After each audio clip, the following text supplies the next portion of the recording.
Praise the lord. యేసు నామమే జయము. మన రక్షకుడు మన విమోచకుడైన యేసుక్రీస్తు అతి పరిశుద్ధమైన నామంలో అందరికీ వందనాలు.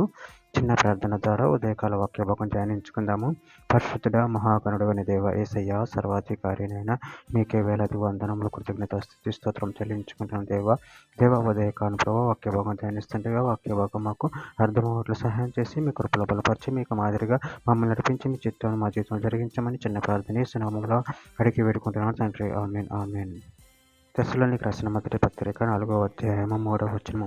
మీరు పరిశుద్ధులు ఒకటియే అనగా మీరు జారత్వమునకు దూరముగా ఉండుటే దేవుని చిత్తము. ఆమేన్. దేవుని వాక్య భాగం దీవించును గాక. ప్రభునందు ప్రియులారా, ఇక్కడ ఒకే భాగంలో గమనించినట్లయితే మీరు పరిశుద్ధులు ఒకటియే అనగా మీరు జారత్వమునకు దూరముగా ఉండుటే దేవుని చిత్తము.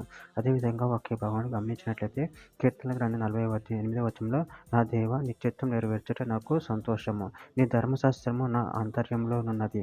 కీర్తన గ్రంథం 143వ అధ్యాయం 10వ వచనం నీవే నా దేవుడు, నీ చిత్తానుసారంగా ప్రవర్తించుటకు నాకు నేర్పము. దయగల నీ ఆత్మ సమభూమి గల ప్రదేశమందు నన్ను నడిపించును గాక. మత్తయి సువార్త 7వ అధ్యాయం 21వ వచనం ప్రభువా ప్రభువా అని నన్ను పిలిచి ప్రతివాడును పరలోక రాజ్యంలో ప్రవేశింపడు గాని పరలోకమందున నా తండ్రి చిత్త ప్రకారం చేయువాడే ప్రవేశించును. మత్తయి సువార్త 12వ అధ్యాయం 50వ వచనం పరలోకమందున్న నా తండ్రి చిత్తము చొప్పున చేయువాడే నా సహోదరుడును నా సహోదరియు నా తల్లియు అనెను. రోమీయులకు రాసిన పత్రిక 12వ అధ్యాయం 2వ వచనం మీరు ఈ లోక మర్యాదను అనుసరింపక ఉత్తమమును అనుకూలమును సంపూర్ణమునై ఉన్న దేవుని చిత్తం మీద పరీక్షించి తెలుసుకున్నట్లు మీ మనసు మారి నూతన మాకుట వలన రూపాంతరం పొందిడి.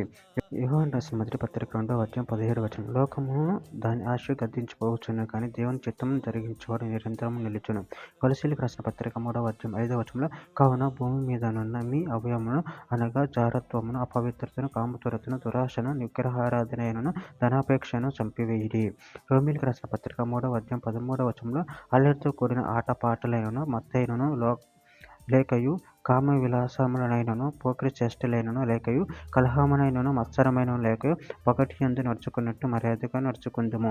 చివరిగా ఒక మాట పేతురు రాసిన మొదటి పత్రిక 2వ అధ్యాయం 15వ వచనంలో ఏలియనగా మీరు ఇట్లు యుక్త ప్రవర్తన గలవారై అజ్ఞానముగా మాట్లాడు మూర్ఖుల నోరు మూయుట దేవుని చిత్తము. ఆమేన్. దేవుని వాక్య భాగం దీవించును గాక. చిన్న ప్రార్థన చేసుకుందాము. పరిశుద్ధుడా ప్రేమగల దేవేసేనని మీరు ఇచ్చిన ఒక్క దానాన్ని బట్టి ప్రభు కృతజ్ఞతలు చెల్లించుకుంటున్న తండ్రి. దాన్ని మేము ప్రతి ఒక్కరి పట్ల మర్యాదగా నడుచుకొని ప్రభు నీ చిత్తం నెరవేర్చారు వంటి శక్తిని బలాన్ని మాకు అనుగ్రహించండి. మీ ప్రేమ కృపలో మమ్మల్ని బలపరచండి, స్థిరపరచండి, మీకు మాదిరిగా మమ్మల్ని నడిపించండి. మీ చిత్తాన్ని మా జీవితం జరిగించమని చిన్న ప్రార్థన ప్రభువు యేసుక్రీస్తు పరిశుద్ధమైన నామములో అడిగి వేడుకుంటున్నాను పరమ తండ్రి. ఆమేన్ ఆమేన్ ఆమేన్.